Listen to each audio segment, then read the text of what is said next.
कामायनी।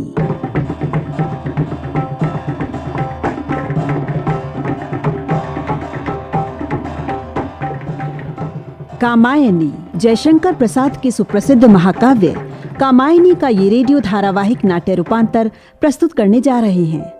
पिछले भाग में आपने सुना, मनु के एकांत जीवन में श्रद्धा का प्रवेश होता है और उसमें जीवन जीने की लालसा जागृत होती है। कामदेव की वाणी आकाश में गुंजित होती है कि श्रद्धा उनकी और रति की संतान है। श्रद्धा जड़ और चेतन को एक सूत्र में बांधने वाली है, जीवन में आनंद का संचार करने वाली है। मनु श्रद्धा को पाने की इच्छा व्यक्त करता है तो कामदेव उसे इस योग्य बनने के लिए कहते हैं और काम के लिए प्रेरित करते हैं। मनु में वासना का प्रवेश होता है और कामाग्नि जागृत होती है। श्रद्धा का मनु के लिए समर्पण होता है। तो लीजिए आगे सुनिए कामायनी भाग 4।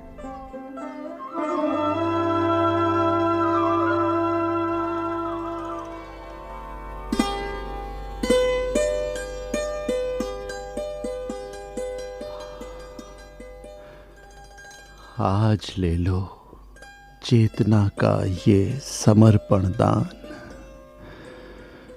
विश्वरानी, सुंदरी नारी, जगत की मान।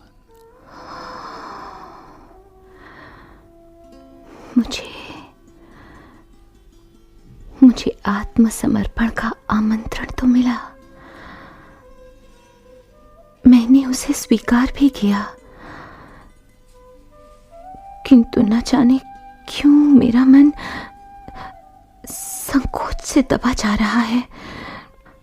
लगता है जैसे कोई चुपके चुपके छिपे छिपे मेरी ओर बढ़ा चला आ रहा है। ठीक वैसे ही जैसे कोमल कोपल की ओट में नन्ही कली, जैसे संध्या के धुंधलके में दीपक की लौ। मुझे क्या होता जा रहा है? क्या मैंने कोई मधुर स्वप्न देखा है?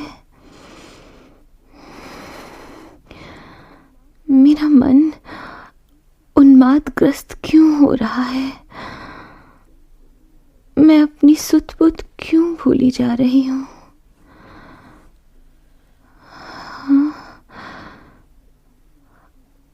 अधरों पर अंगुली रखे हुए और आंखों में यौवनागम के समय का कौतूहल लिए तुम कौन हो जो मेरी ओर बढ़ी चली आ रही हो?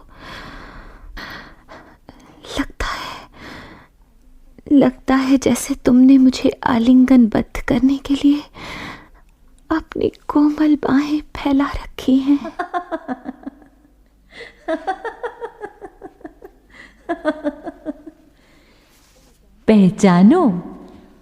पहचानो मुझे श्रद्धा। मुझसे तुम ये प्रश्न क्यों पूछ रही हो? बार बार ये क्यों कह रही हो कि तुम्हारे सब अंग जैसे मोम के बने हैं? रह रहकर कोमलता के कारण बल खा रही हो, अपने में ही सिमटती सी जा रही हो। क्यों? इसका उत्तर स्वयं तुम्हारे पास है। मुझे अनुभव से पहचानो श्रद्धे। मुझे ये क्या हो गया है? मेरी वो तरल हंसी मुस्कान में क्यों बदलती जा रही है?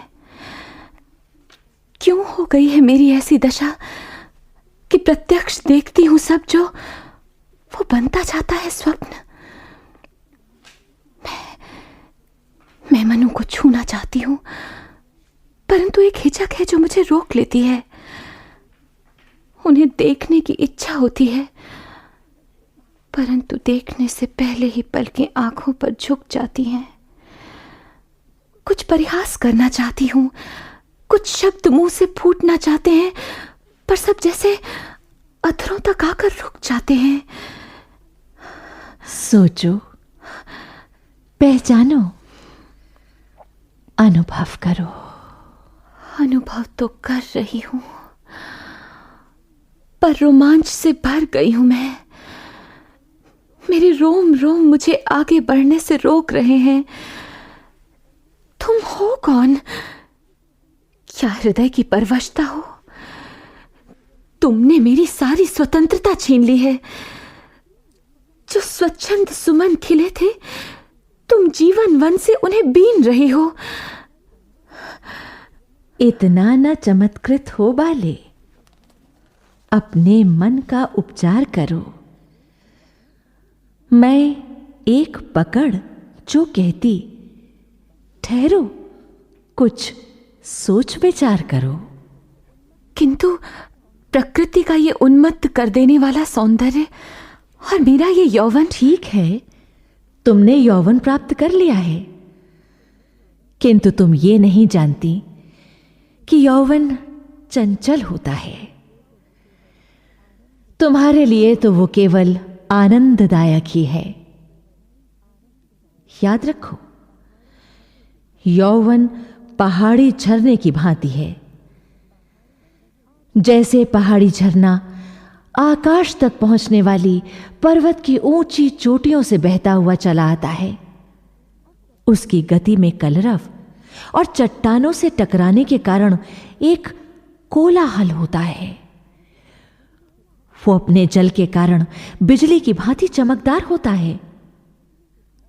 उसी प्रकार यौवन में सौंदर्य और उसके उपभोग की लालसा गतिमान रहती है। मेरे भीतर एक नवीन चेतना मचल रही है। जिसे तुम चेतना कह रही हो, वो यौवन का उन्माद है, एक पागलपन है। और यौवन? चेतन प्राणियों के लिए यौवन एक मंगलमय वरदान है।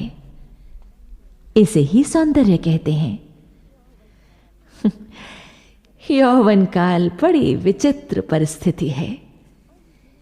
इस काल में अनगिनत इच्छाओं की पूर्ति की कामना बनी रहती है। मन लालसाओं की पूर्ति के लिए मचल मचल उठता है।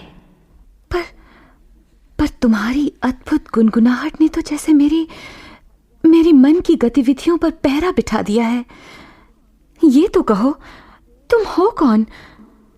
जो अपने स्वभाव से अत्यंत चंचल है, उसी चंचल यौवन की मैं संरक्षिका हूं।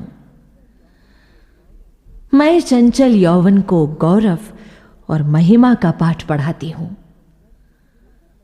आगे चलकर जो ठोकर लगने वाली है, मैं धीरे से उसके प्रति सावधान करती हूं। किंतु ये तो कोई परिचय नहीं हुआ।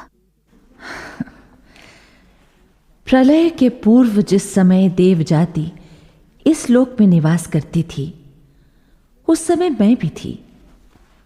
मैं देव जाति की रानी थी। तुम्हारा कोई नाम तो रहा होगा? हां, मेरा नाम रति था और मेरे पति थे कामदेव। देवताओं ने काम का दुरुपयोग किया, उनका अतिचार बढ़ा और मैं अपने पति से वंचित हो गई। रति तो उत्तेजना का? हां, मैं कभी उत्तेजना का कारण थी, किंतु पति से वंचित होने के पश्चात मैं निषेध की प्रतिमा बनकर रह गई हूं। जिस प्रकार पहले मैं मन में प्रबल उत्तेजना उत्पन्न कर सकती थी, वो अधिकार अब मेरा नहीं रहा। परंतु तुम सामने क्यों नहीं आ रही? तुम मुझे दिखाई क्यों नहीं दे रही? अब मैं अनुभव में ही शेष रह गई हूं। चेष्टाओं, हाव भावों में ही मुझे अनुभव किया जा सकता है। तब तो तुम्हारा नाम? हां, मेरा नाम बदल गया है। मैं रति की प्रतिमूर्ति हूं और मेरा नाम लज्जा है। अब मैं अपने जीवन के अनुभवों के आधार पर नारियों को विनम्रता, संयम तथा शालीनता का पाठ पढ़ाती हूं। क्या ये एक प्रकार की परवशता नहीं है? नहीं श्रद्धे, नहीं। मेरे कारण किसी युवती की कोई हानि नहीं होती। मेरे कारण अर्थात लज्जा के कारण उसके सौंदर्य में वृद्धि ही होती है। मैं उसके कपोलों की लालिमा बन जाती हूं, आंखों में अंजन बनकर समा जाती हूं। मैं उसके घुंघराले बालों की लट बन जाती हूं, जिससे उसके मुखचंद्र की छवि और भी बढ़ जाती है।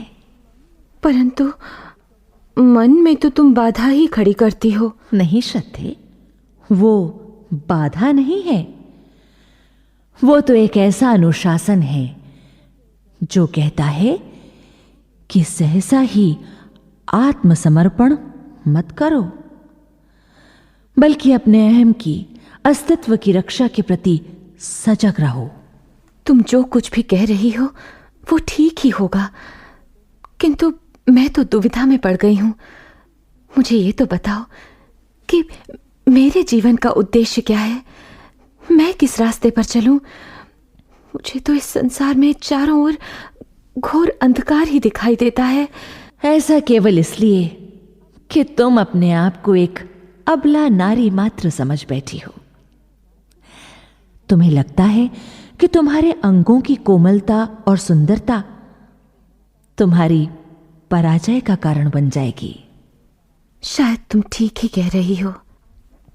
जिस प्रकार कोई आतप से तपा यात्री किसी विशाल वृक्ष की छाया पाकर उसी के नीचे अपनी यात्रा को समाप्त हुआ मान लेता है, वैसे ही मेरे मन में ऐसी मोह भरी कामना क्यों जागती है कि मैं किसी पुरुष का भरपूर विश्वास प्राप्त कर अपना सब कुछ उसे सौंप दूं और उसके आश्रय में अपना शेष जीवन काट दूं।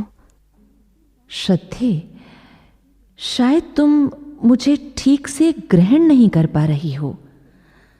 थोड़ा चिंतन करो, विचार से काम लो। ऐसी बात नहीं है लज्जा। मैं जितना अधिक विचार करती हूं उतना ही अपने आप को असहाय पाती हूं। लगता है कि जैसे मैं अपने हृदय रूपी सरोवर की गहराई में बिना किसी आश्रय के तैर रही हूं। इस असहाय अवस्था में मैं किसी के सहारे का मधुर स्वप्न देख रही हूं। मैं नहीं चाहती कि मेरा वो मधुर स्वप्न टूट जाए। किंतु श्रद्धा, जीवन सपना तो नहीं है। तुम ही बताओ, क्या नारी के जीवन का यही वास्तविक चित्र है? क्या दुविधा और अस्पष्टता ही नारी का जीवन है? तुमने पूरे इस जीवन चित्र में जो रंग भर दिए हैं वे अस्त व्यस्त और व्याकुल कर देने वाले हैं। धुंधली और अस्पष्ट रेखाएं लेकर तुम चित्र को मूर्त रूप देना चाहती हो, पर मुझे तो और ही देख सुन पड़ता है।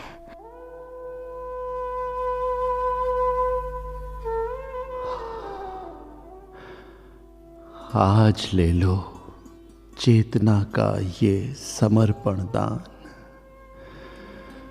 विश्वरानी, सुंदरी नारी, जगत की मान।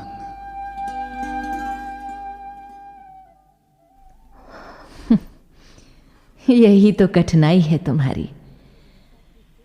तुम अपनी प्रशंसा के 2 बोल सुनकर ही छक जाती हो। मेरे उपदेश का इसीलिए तुम पर कोई प्रभाव नहीं होता। मैं बड़ी विषम स्थिति में हूं इस समय। एक ओर तो मनु की मनुहार है, दूसरी ओर तुम्हारी चेतावनी। मेरी स्थिति तो अब यह है कि मैं तुम्हारे उपदेश को सुनकर आगे बढ़ने से रुक जाती हूं, थोड़ा ठहरती हूं, लेकिन कुछ भी सोच विचार नहीं कर पाती कि मुझे क्या करना चाहिए और क्या नहीं। मैं तो उस पगली स्त्री की तरह हो गई हूं जो बैठी हुई दिन रात अपने ही आप भीतर ही भीतर ऊट पटांग बकती रहती है। मेरे अंकुश से काम लो, समझाओ अपने मन को। मेरा मन ही तो मेरे कहे में नहीं है। वो मुझे न जाने क्या व्यर्थ की बातें सुझाता रहता है। मैं जब कभी भी तुम्हारे कथनानुसार पुरुष पर, मनु पर अधिकार करने का प्रयत्न करती हूं, तभी मैं विवश हो जाती हूं, स्वयं उसके अधिकार में हो जाती हूं। कैसी विपरीत बात श्रद्धे, तुम पुरुष को अपने पाश में। तुमने ठीक कहा। मैं अपनी भुजाएं मनु के गले में एक पाश की भांति ही डालती हूं, किंतु उसे बंधन में डालने के बजाय स्वयं उसके जाल में फंस जाती हूं, ठीक उस लता की तरह जो प्रयत्न तो करती है कि वृक्ष को अपने पाश में बांध लेगी, किंतु स्वयं ही उससे लिपट झूल कर रह जाती है। तब तो तुम में संकल्प की कमी है, तुम्हारी समझ में कुछ आता ही नहीं। मेरी समझ में तो यही बात आती है कि मैं एक नारी हूं और मुझे पुरुष के चरणों पर समर्पित हो जाना चाहिए। मैं सोचती हूं कि मैं अपना सर्वस्व मनु को सौंप दूं, और उस समर्पण के बदले में तुम्हें क्या मिलेगा? मुझे तो स्पष्ट दिखाई दे रहा है कि बदले में मनु से कुछ भी न लूं। मैं तो निस्वार्थ भाव से मनु को अपना आप समर्पित करने की बात ही समझ पाई हूं। मैं तो तुम्हारी बातों का इतना ही अर्थ लगा पाई हूं। क्या कहती हो? ठहरो नारी, अपने अश्रुजल से संकल्प कर जीवन के सुनहले सपनों को तुम पहले ही दान कर चुकी हो। तुम भले ही भूल गई हो, किंतु मुझे हवा में तैरते तुम्हारे वो शब्द आज भी सुनाई पड़ रहे हैं, जब तुमने मनु से कहा था, समर्पण लो सेवा का सार, आज से ये जीवन तुम्हारे चरणों में निर्विकार भाव से निछावर करती हूं। दया, माया, ममता लो आज, और मधुरिमा तथा मेरा अगाध विश्वास भी ग्रहण करो। कुछ याद है तुम्हें? हाँ, याद है। मैं केवल अपने आप को भूली हूं। किंतु ये मत भूल जाना श्रद्धे कि तुम एक आस्था हो, केवल कोमल और असहाय नारी मात्र ही नहीं हो। अपनी दुर्बलता के क्षणों में विश्वास को अपने हाथ से मत गंवा देना। भूलो मत कि तुम केवल श्रद्धा हो। विश्वास रूपी पर्वत से निकलते झरने की भांति जीवन के सुंदर समतल में तुम्हें बहना होगा। किंतु मेरे हृदय में जो उत्थान पतन हो रहा है, जो निश्चय अनिश्चय की आंधी उमड़ रही है, उससे उबरने का क्या उपाय है? इसका तो अर्थ हुआ कि तुम अंतर्द्वंद्व से जूझ रही हो। सद्वृत्तियों और दुष्प्रवृत्तियों का संघर्ष तुम्हारे भीतर चल रहा है, किंतु ये कोई नई बात नहीं है। देवों और दानवों की विजय हार, उनके संघर्ष तो सदा से चलते आए हैं। हाँ, ये तो एक ध्रुव सत्य है। इसके पीछे एक सत्य और भी है, उसे समझो। वो क्या है? इतिहास इस बात का साक्षी है कि देवता विजयी हुए और राक्षस पराजित हुए। इसी प्रकार श्रद्धे व्यक्ति के मन में सद्वृत्तियों और दुष्प्रवृत्तियों का संघर्ष स्वाभाविक रूप से हुआ ही करता है। अगर तुम्हारे मन में भी यही संघर्ष चल रहा हो तो तुम्हें यह याद रखना चाहिए कि विजय सद प्रवृत्तियों की ही होती है। और वो नारीत्व का जो मूल मधु अनुभव है, जो विहस कर मेरे भीतर एक चाव बढ़ा रहा है, वो क्या है? जिसे तुम मूल मधु अनुभव समझ रही हो वो केवल वासना है,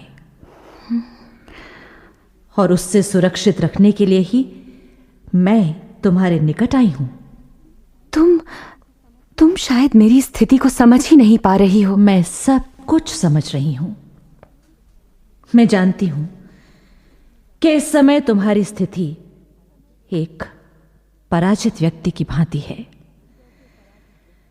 जैसे पराजित व्यक्ति विजेता को अपना सर्वस्व सौंपने के लिए विवश हो जाता है, उसी प्रकार अब तुम मनु के आगे उसका नर्ममय उपचार पाकर उसके बोझ तले झुक गई हो। नहीं, ऐसी बात नहीं है। बात तो ऐसी ही है। क्यों व्यर्थ में अपने आप को भुलावा दे रही हो? तुम पराजित व्यक्ति की भांति ही हो। भीतर से जैसे उसका मन हो रहा होता है, ऐसे ही तुम्हारा अंतरतम विषादग्रस्त है। जैसे वो बाहर से चेहरे पर मुस्कान लिए संधि पत्र पर हस्ताक्षर करने को विवश हो जाता है, उसी प्रकार तुम सर्वस्व समर्पण के लिए विवश हो। ये बात तुम इतनी दृढ़ता के साथ कैसे कह सकती हो? याद आया? याद करो, तुमने मनु से क्या कहा था? हाँ हाँ, याद करो। हाँ, याद आया। मैंने मनु से कहा था, हे देव, क्या आज का समर्पण नारी हृदय के लिए चिरबंधन बन जाएगा? और क्या कहा था? याद करो। मैंने आह भरकर कहा था, मैं दुर्बल नारी हूं, जिसका उपभोग करने में प्राण विकल हूं। क्या मैं ऐसा दान ले सकूंगी? यही तो पराजित व्यक्ति की स्थिति है। समर्पण में बंधन और दान के स्वीकार में विकलता। तब मैं क्या करूं? अब जब तुम पर मेरी बातों का कोई प्रभाव ही नहीं, तब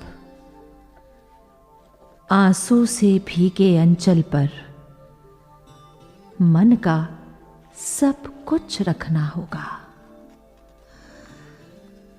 अब तो तुम्हें मुस्कुराते हुए संधि पत्र पर हस्ताक्षर करने ही होंगे। लज्जा, लज्जा, लज्जा, ओह लज्जा, नारी को भटकाने वाली या उसका संबल मेरी आंखों पर एक आवरण डालकर, मेरे कानों में अपनी गूंज छोड़कर मुझे निराश्रित छोड़कर चली गई। अब मैं निसंबल होकर तिरती हूं इस मानस की गहराई में, चाहती नहीं जागरण कभी सपने की इस सुधराई में।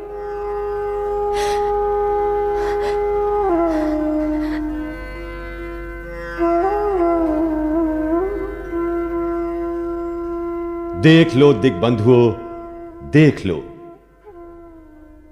मनु के हाथों में अब सोमलता आ गई है। उसे मनु ने इस तरह थाम रखा है जैसे कोई कर्म सूत्र हो।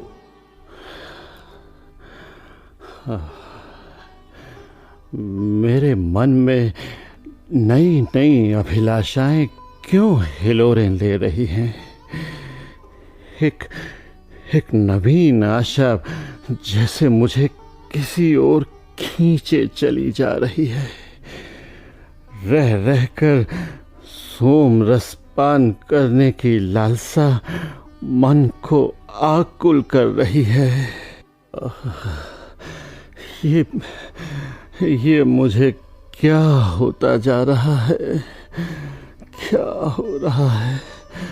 कहीं मैं भटक तो नहीं गया? नहीं नहीं नहीं, भटकने का तो प्रश्न ही नहीं। मुझे कर्म यज्ञ में लीन होना ही होगा। यही है उन्नति और सुख की सीढ़ी।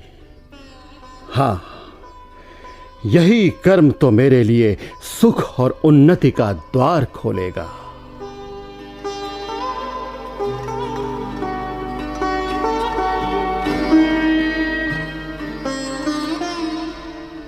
कामायनी। अभी आप जयशंकर प्रसाद के सुप्रसिद्ध महाकाव्य कामायनी पर आधारित इस रेडियो धारावाहिक का चौथा भाग सुन रहे थे। रूपांतरकार और निर्देशक थे विश्व प्रकाश दीक्षित बटुक। प्रस्तुतकर्ता नवीन, संगीतकार रास बिहारी दत्ता, ध्वनि अंकन KN जोशी, निर्माण प्रबंध प्रियंका। भाग लेने वाले कलाकार थे योगेंद्र टिक्कू, सुचित्रा गुप्ता, अश्वनी वालिया और प्रतिभा शर्मा।